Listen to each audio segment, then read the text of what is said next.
what do they got to say? And he said, these words came out of his mouth. It's like, you have no right to interfere with our way of life, period. And I'm sitting there like, it's like Twilight Zone. I mean, it went bam. You know, my denial system completely collapsed right there. I mean, it just completely, and I'm staring at him and he goes, I didn't say that. He said, I didn't say that. They said that. I didn't say that. It wasn't me. You know, and I knew this guy. He was being honest. I could tell. And I said, well, tell them this. And he said, I don't, they can hear you. You know, he said, they can see you. They can see everything you're doing. They see you through my eyes. I'd never thought about that before. You know, so here's an entity using his body, his senses to communicate with me. It's a boom. You know, I was so racked out that I couldn't see anybody else that day. I closed shop. I just sat there staring out the window going like, where is this going? Where is this going? That there is no map for this. This isn't mentioned anywhere in any of the college courses I took. So I'm like, okay, these things are entities. These things are separate entities. They are not any figment of this person's mind. They are individual entities that are in these people striving to control them. Let's talk about those entities. I'm curious.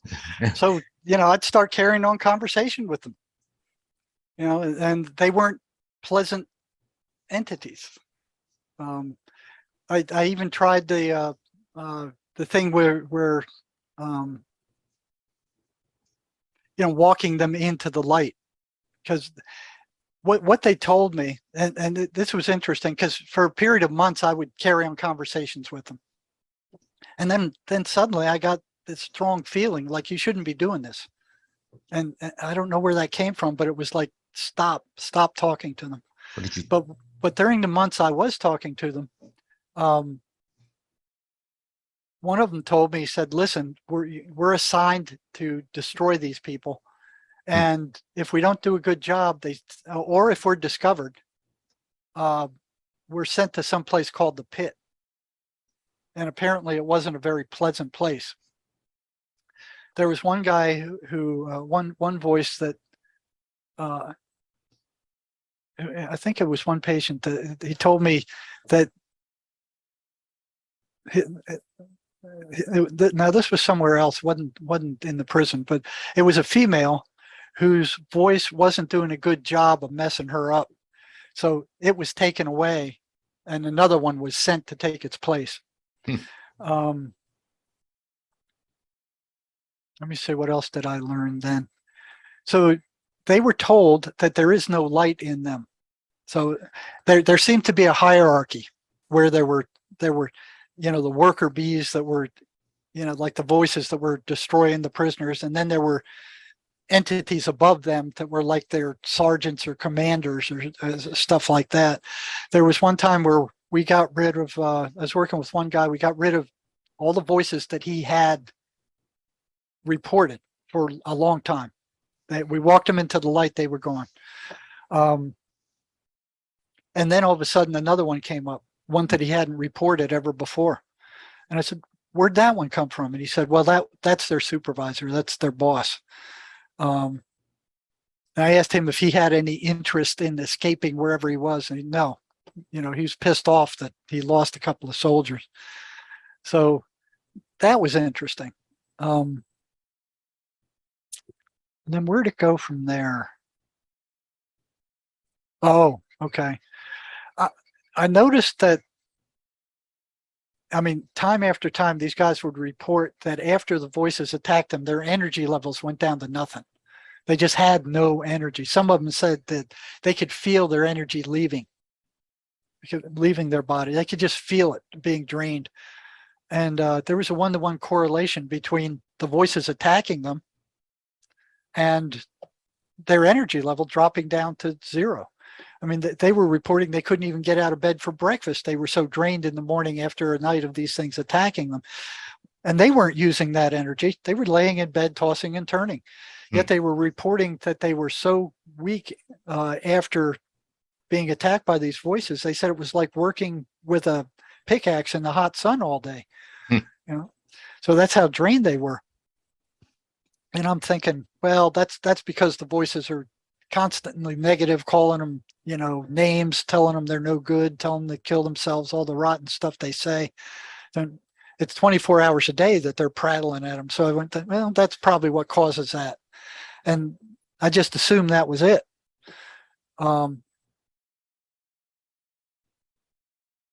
Then I was reading a book by a shaman called Miguel Ruiz, a South American shaman. Sure. And he was talking about these entities which drained the energy out of people also through negativity. And I'm like, that looks just like what's going on with the people I'm working with. So I brought that book into the prison, brought that same guy in who told me that his voices said, you have no right to interfere with our way of life. And I told him, I said, listen, I got a couple of paragraphs in this book here I'd like to read to you. I want your opinion on it. Tell me what you think. Because I was always asking them questions. You know, Right. you know, what's going on with you? What are the voices saying now? What are they doing now? How did they react to this? What did they do to that? What did they do when you did this? You know, so I'm like, okay, tell me how they react to this. And I started reading that paragraph where it was talking about the energy drain that these things caused. Right. And man, he just got, his eyes just went boom, you know, just Really? like, you know, like do, just staring at me with this glazed look. Wow. And he's stark still. He's not saying anything. He's not moving. And I'm looking at him like, what the frick is going on with him? And then all of a sudden from behind my head, there's this loud crackling. It sounded just like a arc welder, you know, crack, crack, crack, crack. And I'm like, what the hell was that? And it moves from behind my head up the left wall, crackling all the way. And I'm like totally freaked out. I can't see anything. I can't smell anything, but I can hear it crackling as it's moving up the wall. Wow. And I look at him and I say, do you hear that? And he says nothing. He's just staring at me with this vacant stare. So I push my chair against the wall because I'm going, he's going to jump me. He's going to attack. And I'm getting ready to kick him back if he comes at me. And this thing, you know, I didn't want to take my attention off him for too long because I didn't know what he was going to do. He was looking really weird. So I'm switching my attention really quickly between the crackling and him. And it goes over his head so I can keep an eye on him while it's doing it. I see absolutely nothing. And then it starts coming down the wall near my left leg, and it goes into this Rubbermaid trash can right next to my leg. And I look down in there and it's completely empty and something is in there crackling, loud crackling, just like an arc welder. And then it suddenly goes dead. And I'm like, what just happened? And I look at him and he's still got this glazed look on his face, and he kind of slowly gets out of the chair and he goes, I gotta leave. Really? Yeah, really. And I'm thinking, yeah, get the hell out of here. No one's go, get out of here. You know, it's like, you know, and I'm like totally freaked out. And he shuffles down the hallway and I'm like, get up, and I start looking at the wall to see if there's any burn marks there. I check the other wall, nothing. There's nothing. I go out into the hallway to see if any of the doctors or nurses are in. Nobody's there. All the offices are locked. There's nothing that could account for that noise. And there was nobody I could talk to about it except him. And I didn't want to see him. I didn't want to bring him back. I didn't want to see him for a long time. It took me, I think it was close to 3 months before I got my curiosity overcame my terror of whatever the hell was going on, because it was now affecting physical reality. I mean, I heard it. That was a physical sound. If it could do that, what else could it do? I didn't know. I had no cognitive map for this. There was no book. There was no text. There was no instruction manual. And it was like I was entering this strange psychotic world with no roadmap.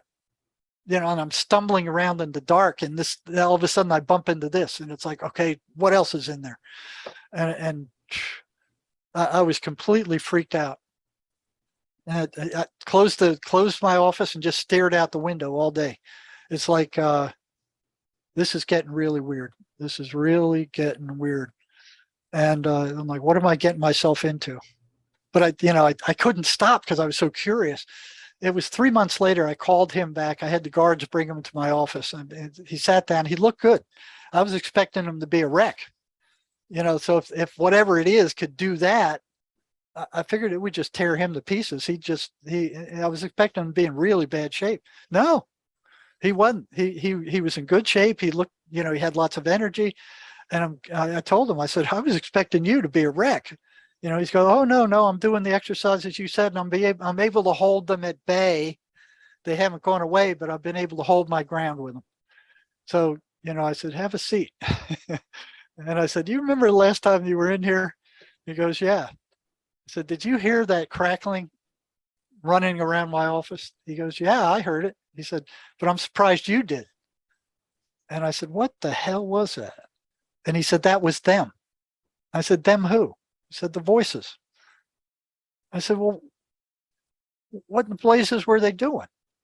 He said, they were trying to scare you off. And I said, well, they did a damn good job of it. I'm like, and I said, you looked really strange when you left my office that day. I said, what were they telling you as you were leaving my office? He said that, well, they were telling me to go get a shank and stick it in your belly. And I'm like, oh, he wouldn't have done that. I've been working with this guy for 6 months. He's getting better. He's making progress. He's not near as bad as shape he was in. He wouldn't do that. And I said, well, why didn't you do it? And he said, well, I couldn't find one. Good reason. And I'm like, what am I getting myself into here? So it was clear that whatever these things were, they didn't like me much. They didn't like me meddling. So after I got over that, I was finding what they were telling me. I was getting some of the stories from some of these prisoners about their relationship with the voices. And it was fascinating. There was one fella who he was hearing voices. He was from San Diego. He had a long criminal record. He was using all kinds of drugs. He was hearing voices. And one day the voices told him, hey, take all your money. We know where there's a sesame pot field up in Oregon. And they told him he had like $230 or something. Then they told him to get 2 burlap sacks and a big knife. And they would show him where this sesame pot field was up in Oregon. And here he is telling me the story, and he goes, well, I got the bags, I got the knife, filled my car with gas, and I headed up to Oregon. He said they were telling me where to go turn by turn, how to get, he said, I got up to Oregon, got on this dirt road, and there was like 26 miles of dirt road. And finally it ran out. It ran out against the mountain. And he said, well, okay, what do I do now? And they said, take your burlap sacks, take your knife, and there's a trail up there to the left. Just go into the woods a little bit. There's a trail. Follow that trail up there, and it'll take you right there. So he did. He walked for maybe an hour and a half, and he comes across this huge marijuana field, just juicy marijuana plants. And he cuts them up, fills both the sacks, takes them back down to his car, and he asks the voices, well, what do I do now? And they said, well, we know a park where you can sell it. And so he goes to that park and he starts selling marijuana, and he's making a lot of money. And I said, well, what'd you do then? He says, I bought all the prostitutes I could deal with. He said, I drank all the alcohol I could handle. I got all the cocaine I could deal with, and then I went fishing. I said, "You went fishing?" He goes, "Yeah, the voices wanted to go fishing." And I said, "Oh, come on, you're pulling my leg. This is getting too." No, he goes, "Honest to God, the voices wanted to go fishing. I went fishing with them on the Columbia River." He said, "I was the only one catching fish that day." He said, "They told me where to throw the hook, how long to leave it there, and when to move on." He said, "Nobody else was catching any fish. I was just pulling them in one out after the other." So he said this went on for about 2 weeks. So he used up those 2 bags. He went up and got another 2 bags, and he's just living the life of Riley. All the drugs he could, all the prostitutes, all the alcohol, all this bad stuff. And then he runs out again. He gets his bags, and he's going to go back up there again. And the voices said, "No, don't go. Get your money and head back down to San Diego." He said, "They know you were stealing from them. They're up there waiting for you. If you go up there, they're going to kill you." So he turns around with a lot more money than he left with, and he goes back to San Diego. Now, this guy completely recovered. At the time he told me this story, he wasn't hearing any voices. It was he was a very interesting case. He would hear his deceased mother come and talk to him periodically, and I was very suspicious of her, because the voices can act like anybody. Yeah. They can take the form of anybody, and because they have access to your memory, they know everything you do. So they know what you did. They know, your relationship with people. So I was worried that, one of them would take the form of the mother, because I'd seen him take forms of other people.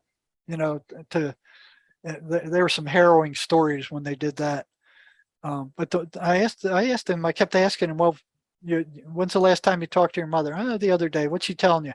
"Wear clean underwear. Stay away from the gangsters. Don't be selling drugs. Go to school. Learn your lessons." And stuff mothers would say. So I kept asking her every time I saw him. "You heard from mother?" "Yeah." "What's she saying?" "Well, she's saying stay away from this guy. He's a bad guy." And it was never anything negative, like the voices would say. They were consistently negative. So sounded like his mother. But I was still a little skeptical, but I didn't see her as a threat because she never said anything negative. So when he recovered, the voices vanished, and he was free of them. That night, at 3 a.m, after the voices were gone, I got crushed down into my bed. I mean, there was something crushing me into the bed, and I was terrified. I couldn't see anything. What do you mean? So that day he told you that night he told you he recovered. You saw him that day. That day he told me the voices were gone. Right. Okay. They were no longer around. He said he felt totally different. He could feel that they were out of his mind. They were out of his influence, and he was totally normal. You went home and went to bed. I went home that night, 3 o'clock in the morning. Boom, being crushed down into the bed. Every single time a prisoner totally recovered, that happened. That happened like 4 or 5 times. And it was like, what is going on here? What? It was terrifying. I mean, I was absolutely terrified. Were you awake? Or were you sleeping when it happened? Or well, I was asleep when it started, and then I woke up and I could still feel it. I mean, something was pushing my whole body down into the bed. I couldn't hear anything. I couldn't see anything, but boy, I could feel it. I was being crushed down into the bed, and started praying like, and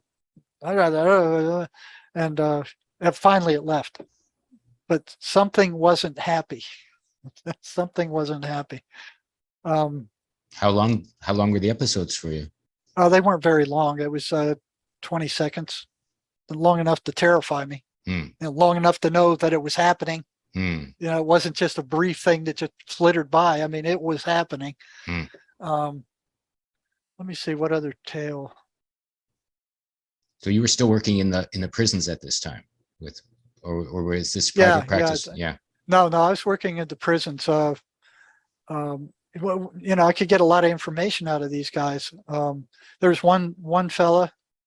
He told me that the voices were telling him which houses to rob and when to rob them, Hmm. where he could get in, and generally where the loot was.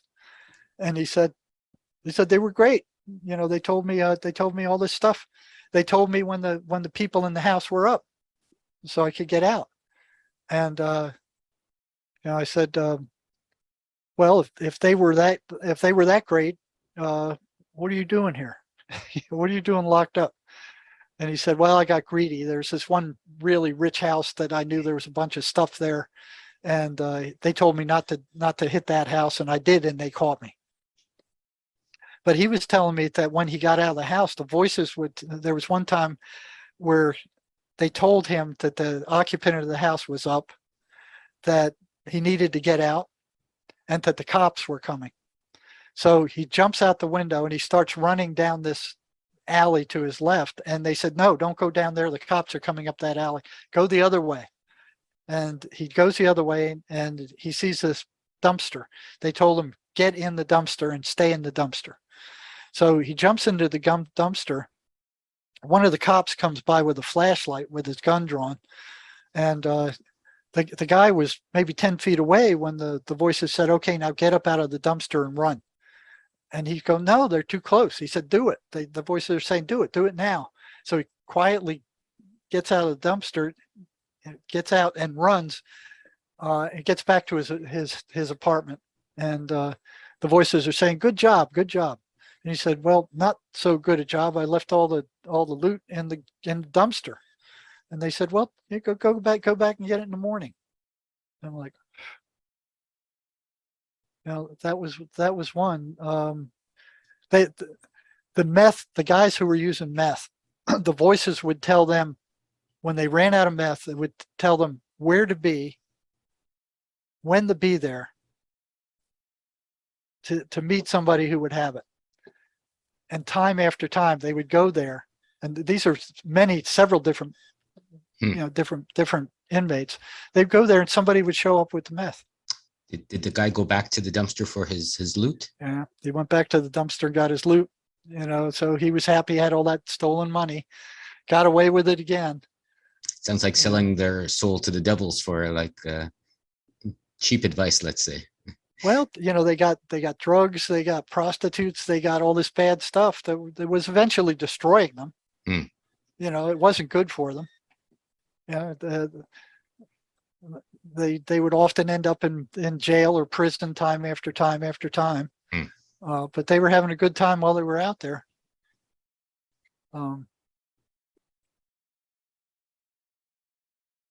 So this was all while you were in the practice with the prisons and hearing about the voice. This was at the prison. And so, these things were draining their energy. But they didn't realize it. I started asking them, where does your energy go? Where does your energy go? And they didn't know. They were aware that their energy was gone after the voices had attacked them, but they thought it was from rolling around at night all night. They didn't think of it, And then I'd ask them, well, where'd your energy go? You didn't use it, So, well, the most common answer was, I don't know. But I saw this was happening. And like I said, I thought it was due to the voices telling them bad stuff 24 hours a day. They're not being able to sleep well. And I just thought I chalked it up to anxiety. I didn't know that they were being drained to start with. Then one day I got a call from, I was over the jail for the entire prison. So the worst of the worst went to this jail, and they were locked up with another cellmate. There are two of them in this cell, and it was a maximum security jail. So the worst of the worst went there. I got they called it an inmate kite from one of the prisoners in there who was saying, hey, my cellmate's crazy. He's standing there at 3 a.m. and he's staring down at me. He's talking to whatever. He's talking, carrying on conversations with something. He's pacing the floor all night, and I'm afraid of him. I can't sleep. That same day, I got another call from the captain of that facility saying, "Come on over here. You need to do something with this psychotic guy in there." So I go over there, and I pull the guy who the non-psychotic guy, the cell guy where his cellmate was staring at him at 3 a.m. I have him pulled out of his cell, bring him into the interview, and watching him as he goes up the steps, and he's got plenty of energy. He just kind of bounds up the steps and kind of walks over quick, sits down. He's very anxious, but he's completely coherent. He's got lots of energy. He's not slumped down in his chair. He's terrified because he was sent there for one. He snitched off the Aryan Brotherhood, the gangsters in the prison, and he snitched off one of their drug deals. So they lost all their drugs, and they had half their gang moved to other prisons all over the state. So they were pissed. They wanted him dead. They'd already stabbed him once. He was there for protective custody. This was the guy that was being stared down upon. Yes. Okay. Yeah. So they wanted him dead so bad that they actually got in trouble so they could get sent to this maximum security place so they could get at him. And there were some of them in there, and they were sending notes under his door saying, "You're dead when as soon as we get, we're here. We're waiting on you. First chance we get, you're a dead man." And they're putting these notes under his door. So he knows they're out there. They'd already stabbed him once. And now he's got this psychotic guy locked in this little cell with him, pacing the floor, talking to who knows what, acting like a lunatic, and staring at him at 3 a.m, just standing there looking down at him. He wakes up and sees this guy staring at him. So you couldn't be under too much more stress than that, unless you were at war. I mean, so I finish up with him, and then I call the crazy guy out, and I watch him. He's not on any drugs. He's floridly psychotic. He's hearing voices to the max, and he just kind of scraggles up the steps. He's got no energy. He's very slow. He's hanging onto the handrail. He's pulling himself up the steps. He slowly comes over to the office. He sits down. He kind of slouches in the chair.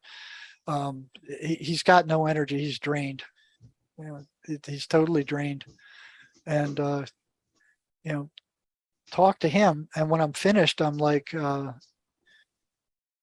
it isn't the anxiety.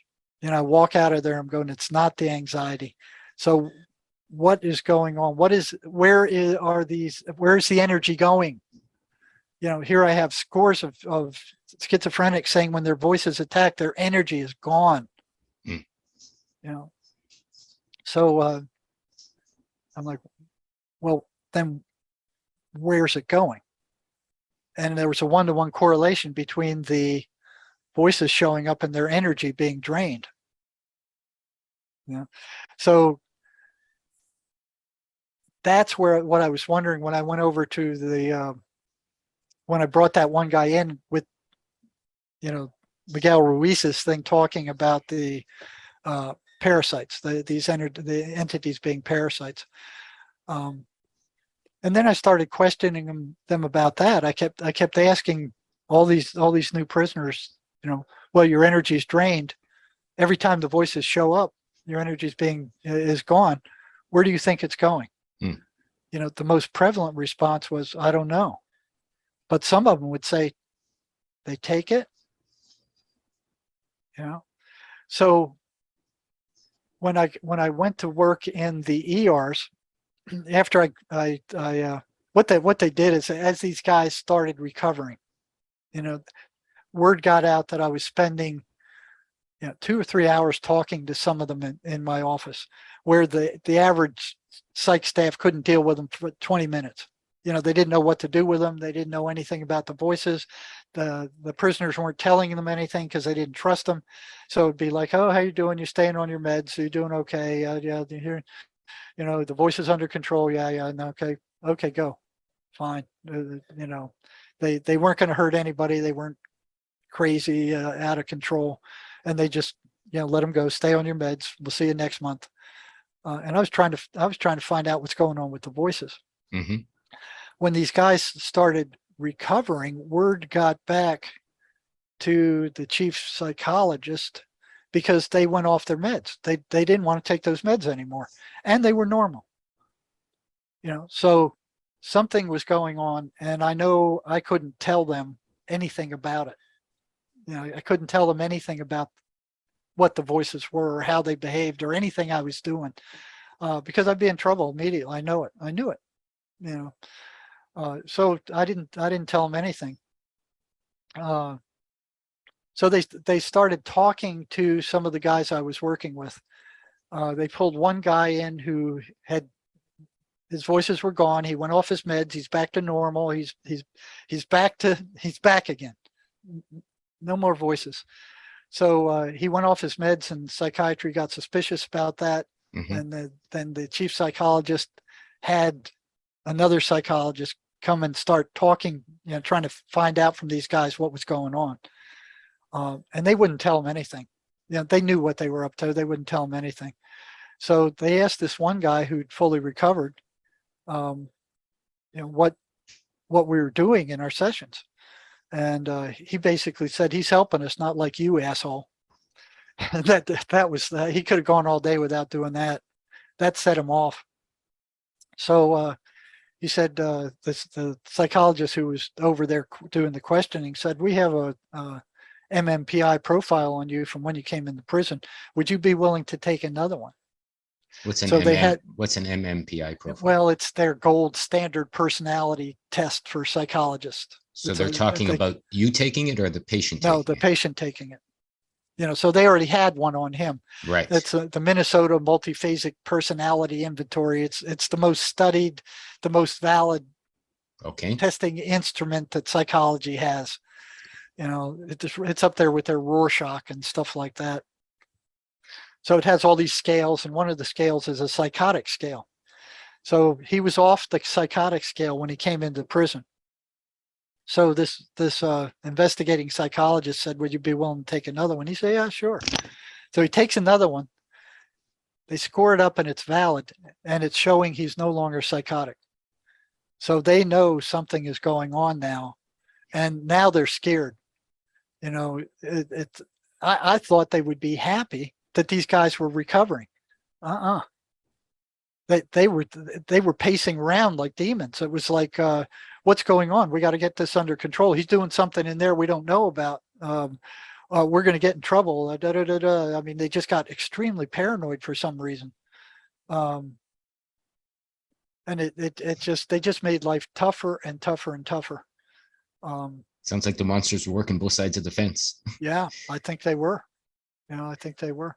So yeah, they finally made it so miserable that I was within reach of retiring, and finally I just took leave, burned up all my leave time, and then just said, okay, screw you, I'm going, and got out of there.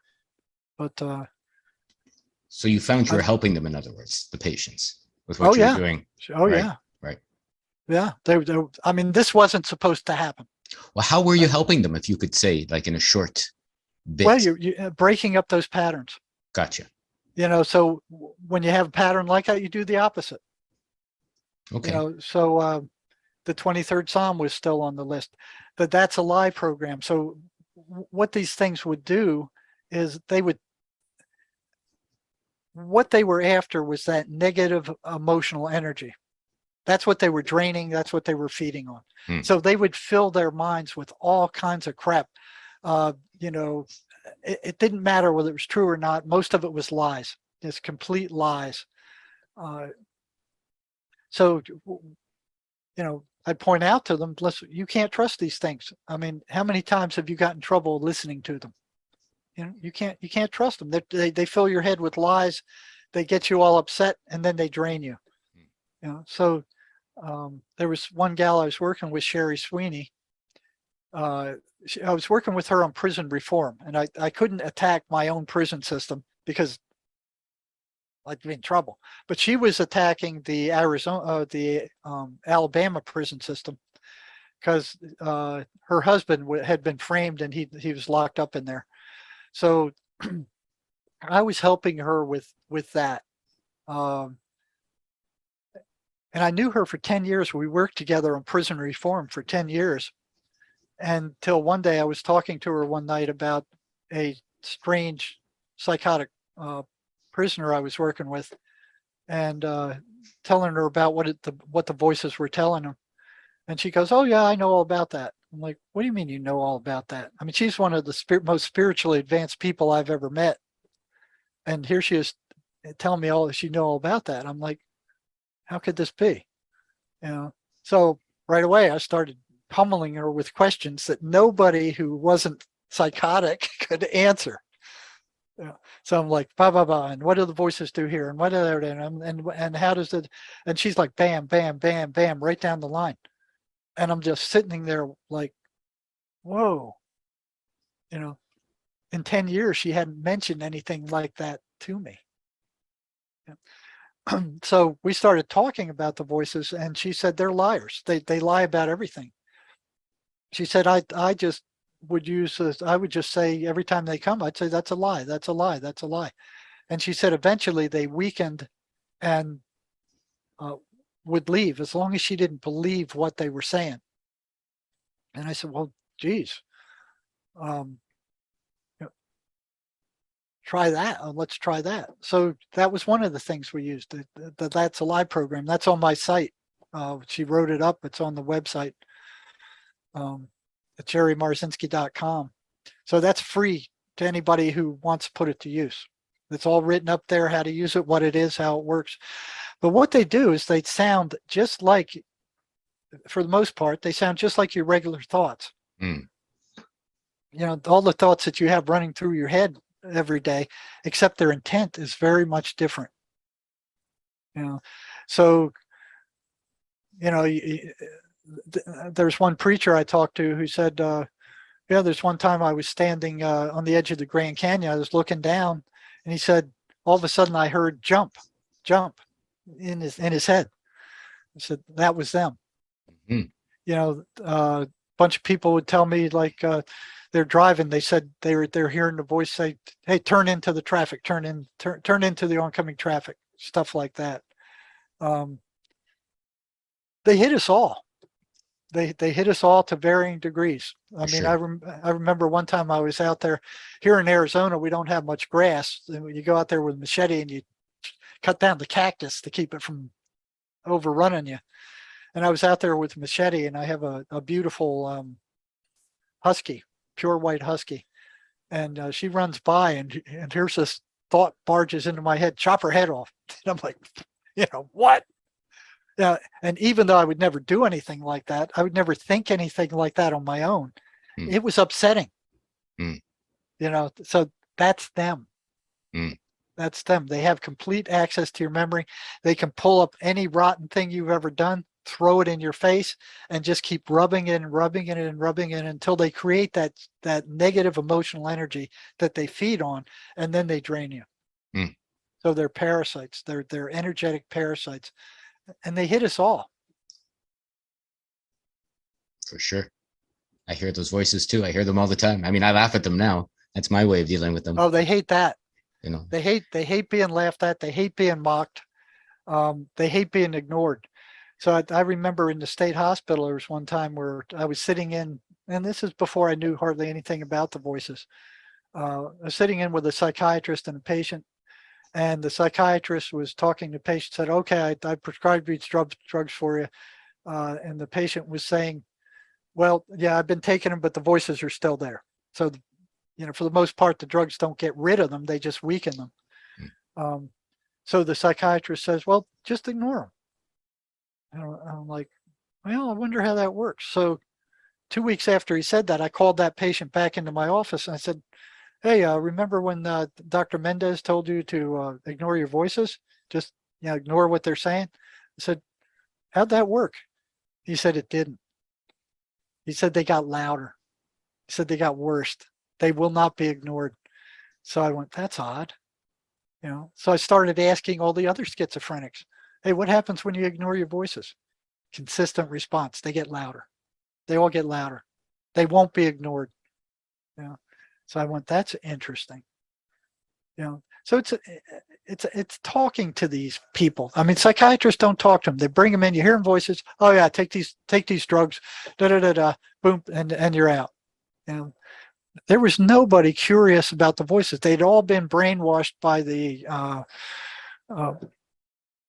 the ivory tower to believe that they were hallucinations. So why would you investigate a hallucination? Why would you investigate something that you already thought you knew what it was? Anybody who's investigating a hallucination, you'd think they're kind of whacked out. So here's hundreds of staff at this hospital, none of them that I saw curious about the voices or what the voices were telling these people, when it was pretty clear that the voices were to some degree driving their behavior. And that's what drives paranoid schizophrenia. It's the voices. It's not any chemical brain imbalance. For sure. I would agree. The mind monsters. The mind monsters. Yeah. So they're out there. They hit us all. Or in there. Yeah, they're in there. I would agree. I mean, it's amazing that you've had this journey of so many years through so many systems, through their system back to, so now you're in private practice. I'm in private practice now, working with, I got nobody who can tell me not what to do. So, I mean, I even dropped my license with the state and told them to shove it. So I'm working with stuff that they can't even conceive of. They have no idea. It's a whole different world. They can take their traditional psychotherapy that doesn't do anything, and they can shove it. I would agree. So there's a new system that came out, which is very interesting. It's called the MACE energy method. Okay. It was pieced together by this brilliant genius who was a merchant marine ship captain. And he was widely read. So he would just piece things together himself, and he would read philosophy and psychology and all this stuff. And he's kind of trying to piece together how the human mind works. And see, one of the things that psychology and psychiatry to this day do not take into account is that we are spiritual beings. If your spirit leaves you, you're gone, you're dead. They will not take that into account. They totally ignore it. But what Mace put together was a spiritual component in his psychotherapy, where the spirit is actually helping find buried traumas that these things feed off of. So if you look at, you study schizophrenics and you go, well, what is it in their background that they all have in common? And one thing they all have in common is trauma. There's severe physical, psychiatric, psychological, and emotional abuse in virtually all their backgrounds. Very severe trauma, and usually multiple traumas. Except for maybe the ones that are using meth. I've seen more prisoners go crazy on meth and stay that way than any other drug. I guess you're giving themselves trauma. Well, what that stuff does, it opens up the spiritual energetic field and just invites them in. I remember when meth started coming in and prisoners started coming in because of the behavior of going crazy on meth. They were being locked up, and they were seeing something called the shadow people. I hadn't heard about the shadow people hardly at all. So these were three-dimensional shadows that would show up while they were high on meth. They never spoke. They usually didn't have eyes. And if they did have eyes, their eyes were lime green or red, not good color for eyes.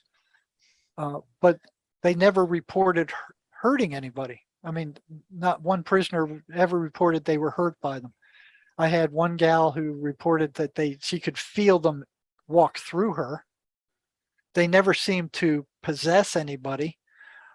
They just seemed to be watching and frightening, scaring people.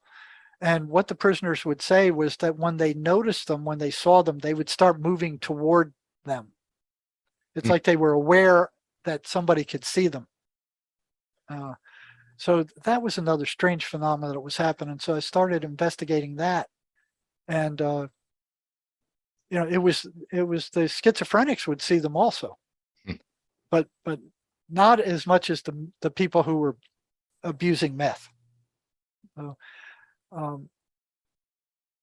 then I realized that the ones who saw the eyes were in much worse shape than the other ones, the people who didn't see the eyes. So I was using that as a diagnostic tool for a while. And in the ER, they'd come in, well, did you see the eyes? Yeah, I saw the eyes. Okay, okay, this guy's in worse shape than the average guy. But while in the prison, I ran into one prisoner who said, well, I went to experiment one day with my buddy. We wanted to know whether we were both seeing the same shadow person or not. And that immediately got my attention. Nobody I knew had ever experimented with these things. What they told me is if they saw them it was like whatever these things were, they were three-dimensional dark shadows, would start moving toward them. And none of them ever hung around long enough to find out what would happen when they got there. They all took off.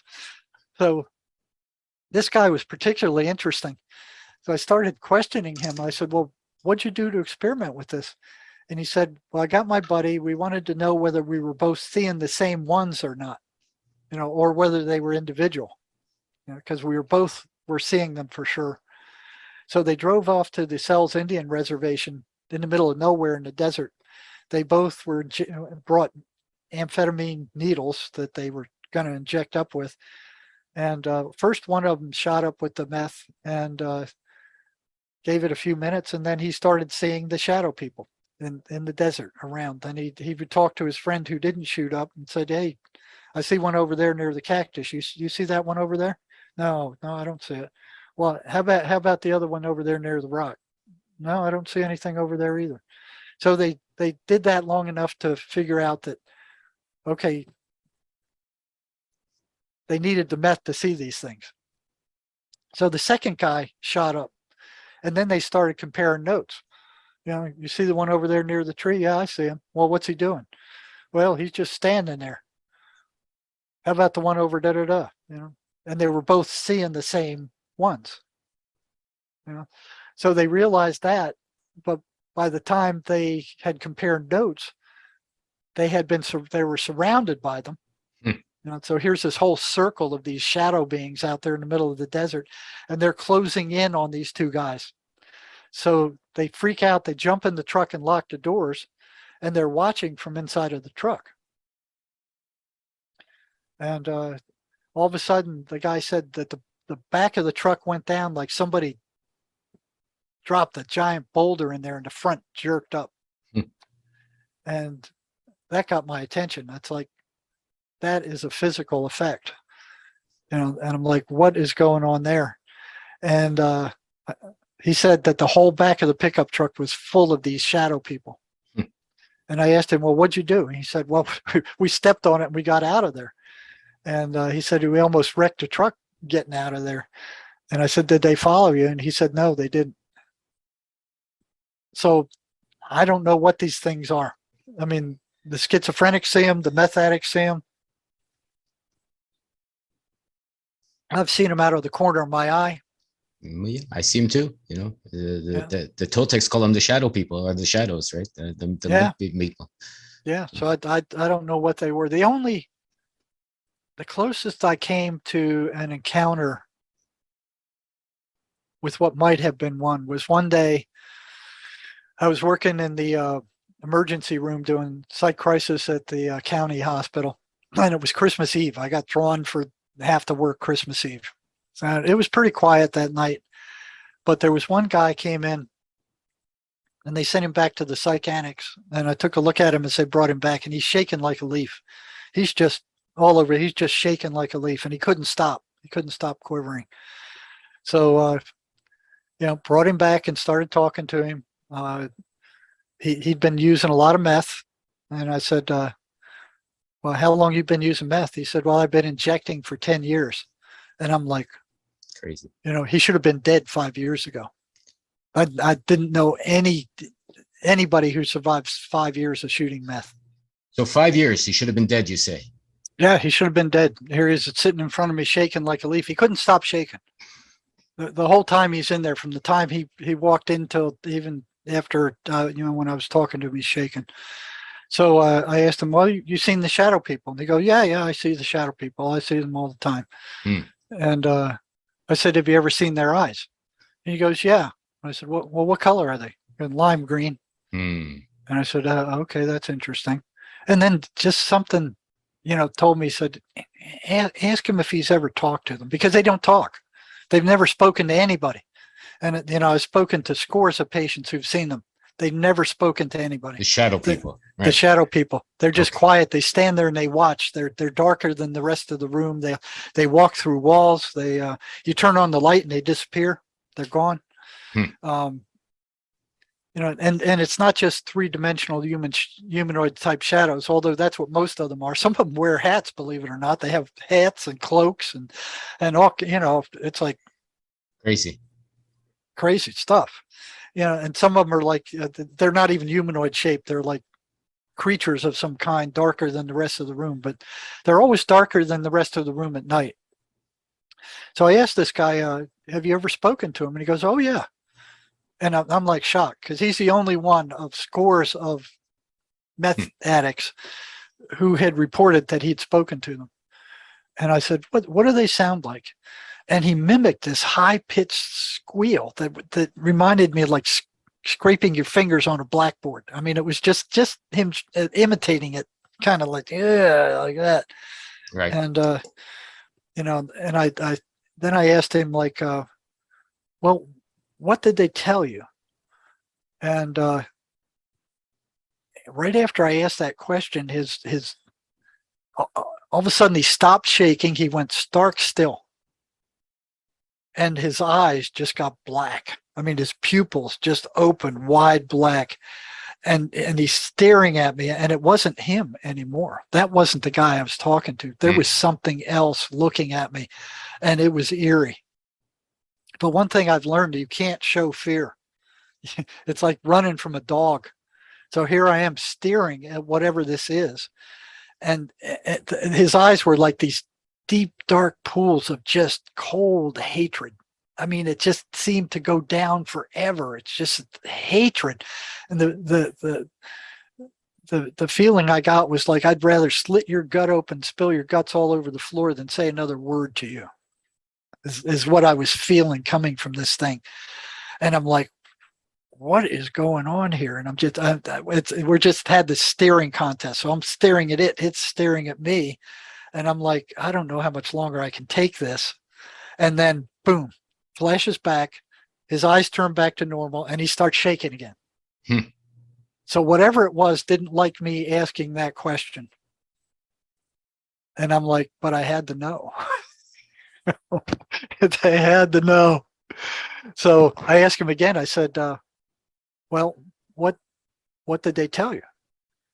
And he said, they told me to go jump in front of a truck and that I would be okay. So I said, well, what'd you do? He said, well, I went out to the road and I jumped in front of the truck.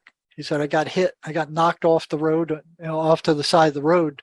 And he said, when I came to, I was laying on the ground and all the shadow people were surrounding me. They were standing around looking down at me. And I said, well, then what happened? He said that they told me to get up. They said I wasn't hurt. And I said, well, what happened then? He said, I got up and I wasn't hurt. And I said, well, then what happened? He said that they told me to go do it again. So he went and did it again. He got hit again. And then there they were standing over him saying, "Get up, you're not hurt." I said, "Were you hurt?" And he goes, "No, I wasn't hurt." And then I went to ask him another question, and boom, the eyes went black again. Here it was back again. Here I'm staring this thing down for a second time. And I'm like, oh my God. It seemed like forever. It just seemed like forever. And I was just, and here's these black pools of hatred. I've never experienced anything like that in my life before.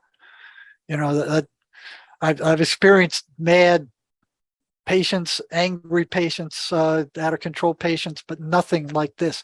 Just this cold, still darkness with these dark pupils just staring at me. And you could feel the hatred welling up from it. And I'm like, oh, geez, god damn. So that went on for about 15, 20 seconds, but it seemed like forever. It seemed like it would never end. And after that bout, I went, okay, get out of here. I'm done. Go. You're going in. You're going in.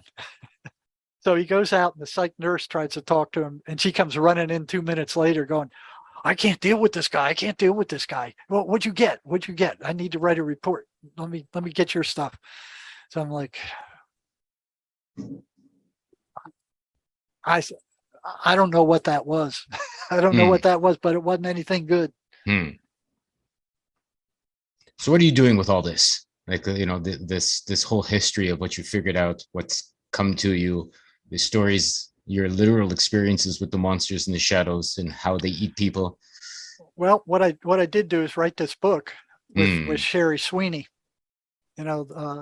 Amazing Journey Through the Psychotic Mind, which is how we got there. So you could get it on Amazon, get it on Lulu, the publisher. But yeah, it's a story how we came about to believe that the voices were actual entities and not hallucinations as a psychiatric mafia. You look at how they have that sewed up. You cannot, if you wanted to investigate the voices, you could not get into one of these institutions to do it. No. They would not let you into a mental health center. They would not let you into a psychiatric hospital. They would not let you into a prison. They would not give you access to these people.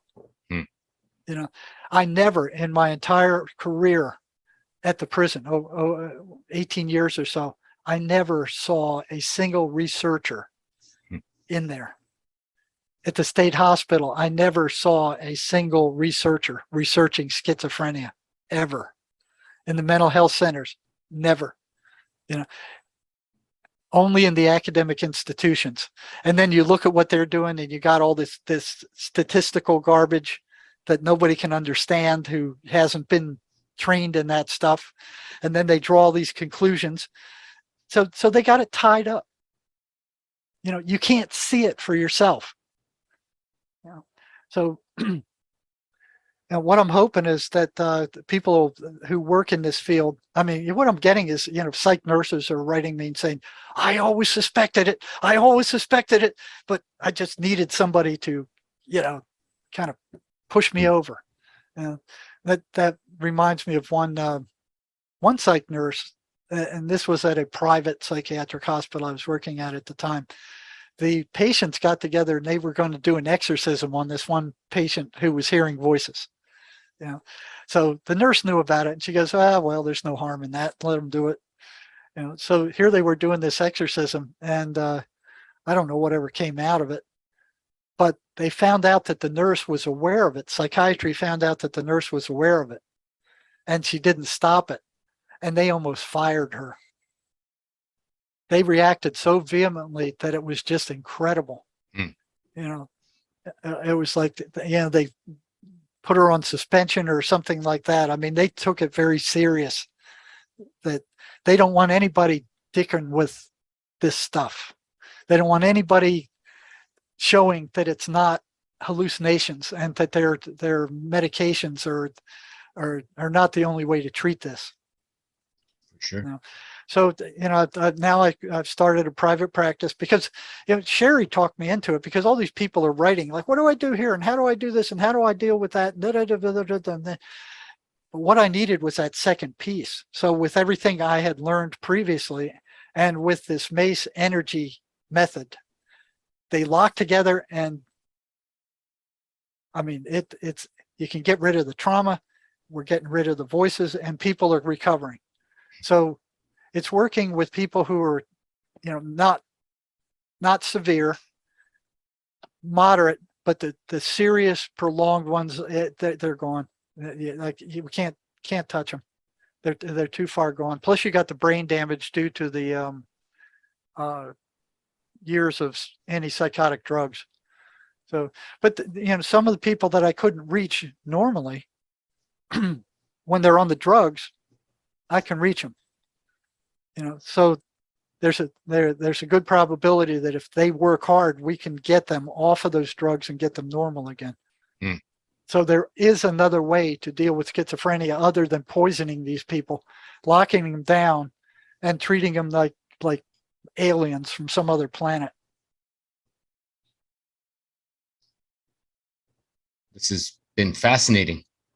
So maybe we'll change the topic to mind monsters and schizophrenia as something that people can look at and figure out. And it's interesting that they have a method, an option, or a path that could work instead of what they did. These people in Australia who have this, what do they call it? It's like their own university for this particular therapy.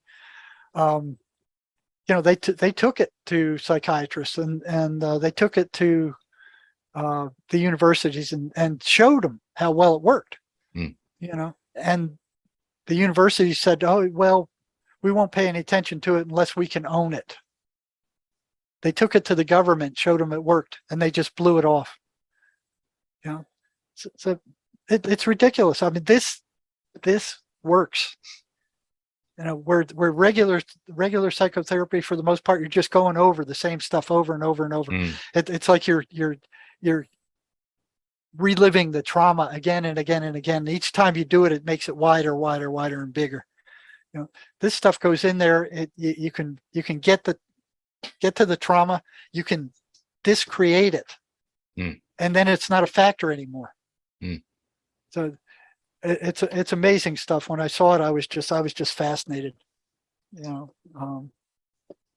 perhaps the monsters don't want their food source messed with.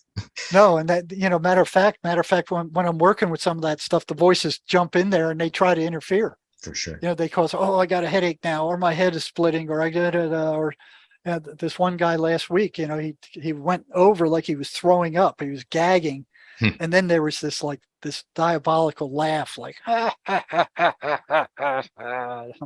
like, whoa. So yeah, there is a way to cure schizophrenia. It doesn't work with everybody, but it works. It works with a lot. I mean, that's much better than what psychiatry is doing. Those medications they're using cause horrible damage to the brain, and they cure nothing.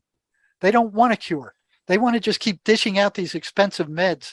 It's ridiculous what they're doing. I mean, it verges on fraud. You look at what they're charging for those drugs. They didn't put any money into much into research for those drugs. They were discovered by accident. So it wasn't like they were powering in a laboratory for years and years and years. It cost close to $1,000 to stay sane with those drugs, buying them from the pharmacy. What, per month? Per month. Yeah. You can go across the border to Mexico here, and you can get the same drugs with Mexican labels from the same company for like $70. I'm not $75. I'm not surprised. And over the counter. You look at what psychiatrists do. These drugs are not abusable drugs. Antipsychotic drugs, nobody wants to take them. Nobody in their right mind wants to take them, and nobody in their wrong mind wants to take them. Nobody wants to take them. They are awful drugs. They have terrible side effects. They are damaging. They're poison. They're toxic. And here they are dishing them out like candy and insisting that there is no other treatment and putting down anybody who comes up with one. So what they're doing is unconscionable. It's and they keep control of those things. It's like nobody wants to take them. Why should they make them just only a psychiatrist can order these particular drugs? Even the regular doctor won't do it because this is the province of these specialists, the high priests of psychiatry. It's like, in Mexico, somebody who's having hearing voices, he can walk into the pharmacy, buy them himself if he wants to take them. They're not abusable. Why should they have to go through a friggin' psychiatrist to get these drugs? They prescribe them once, they work. If they work, then he can walk into the pharmacy and get it himself. No, the psychiatrists want their cut of it. So here they are screaming about the medical cost in the United States. It's the biggest fraudulent scheme there is. It's this merry-go-round of fleecing these people who can least afford to pay for it. They go psychotic, they bring them into the hospital, they either charge the state or the county or their insurance, they put them back on those meds, they release them from the hospital after they say they're stabilized, they stay out for a few months, they go off those meds again because they can't stand them, they go crazy again, they bring them back in, and the whole process starts over and over again, each time fleecing these people of like $10,000, or the state or the county, and then they wonder why medical costs are out of control. Wow. These people are doing nothing. They're curing nothing. They don't want to cure anything because they can keep dishing out these drugs over and over and over endlessly, and nobody's getting better. And the monsters keep eating. Yep. And the monsters keep eating. So all they're doing is suppressing the psychotic symptoms. They're suppressing the psychotic process with these drugs. It's like compressing a spring, and holding it down with these drugs, and it's doing damage while it's doing that. But then when it springs up, man, it just blows. It blows again, and then they don't know what else to do with them, so they force them to take these medications. Well, Jerry, I'm delighted. Yep. We have someone that can help people. So let's say, well, not all people. Well, no. Well, let's say someone is listening and needs some help. What would you suggest to them? As we leave this video, to reach out and how they can. The first thing I'd suggest they do is go to my website and start watching some of the videos. There's the That's a Lie program is under the articles section. Okay. At JerryMarzinsky.com. It's MARZINSKY. Get that program, the That's a Lie program, and put it to use immediately. It will weaken the voices with consistent use, because if they're not believed, if they're telling the patient all the lies, and the guy has to figure out what's his voice and what the voices are, because in a lot of cases they sound the same, and in some cases they don't. You can tell the difference right away. Okay, this doesn't belong to me. Like the one that told me, "I'll cut the head off your dog." I knew that wasn't anything to do with me. I wouldn't do that. I wouldn't think that. I wouldn't want anything to do with anything like that. So that wasn't me. So the way to intent is tell the difference is the intent of the thought. Is it a negative thought about yourself or somebody else? Any negative thought about yourself or somebody else comes from them, comes from the dark side, because we are pure spiritual beings inside, and all this other stuff doesn't belong to us. I hear you, and I agree.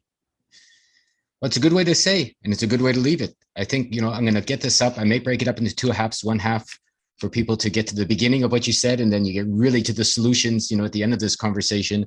You get deep into, the monsters, the psychotic breaks, and what could possibly help them to get beyond that, which is very helpful. I know I've had my share of interactions with people that seem beyond the kind of help I can give them when they're asking for advice, and they sound a bit crazy, for lack of a better way to put it. So I'm delighted to be able to point your way and what you've shared here, and give them another leg up on what's possible for healing themselves. Yeah, great. And I do have some people who are willing to, who have been in that state and are willing to share what that was like.